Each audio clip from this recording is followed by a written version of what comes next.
Бүжиг зааж байх үеийн минь бодит байдлыг Бурхны үг ил болгосон. Би нарийн ширийн зүйлийг нь орхигдуулж, ерөнхийдөө л заагаад бусад бүжигчдийг алдаа гаргахад нь ч засаж өгдөггүй байсан. Би хичнээн аминж хорон муу байснаа тэгтэл ухаарсан.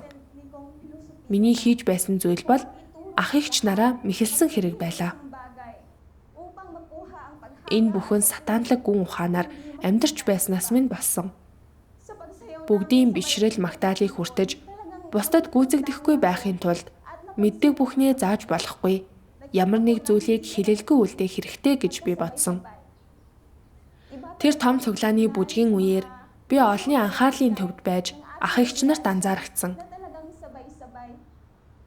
Гэвч би 7 хоног тутмын бэлтгэлийн бичлэгээ үзэхдээ бидний хөдөлгөөн огт жигд биш байгааг харсан. Бүжигчд нь төгс жигдэрсэн чуулганы вебсайт дээрх бичлэгүүдтэй харьцуулахад бид маш их хоцрогдсон байсан. Тэр бүжгүүд үнэхээр сайхан бөгөөд Бурхны гэрчлэх үр дүнд үнэхээр хүрсэн байдаг. Харин би үүргээ гүйцэтгэхдээ Бурхныг гэрчлээгүй. Би үүнийг өөрийгөө гайхуулах, бусдын магтаал бишрлийг хүртэх боломж болгон ашиглаж байсан. Үүргээ ингэж гүйцэтгснээр би Бурхны сайшаалыг хүртэхгүй. Үүнийг сайн үйл гэж тооцож огт болохгүй. Бас би Бурхны үгээс ах эгч нарт бүжиг заахдаа юу ч хилэлгүй үлдээх ёсгүйг ойлгосон. Харин ч би бүхний зориулах ёстой. Би хөдөлгөөн бүрийг наривчлан заах ёстой.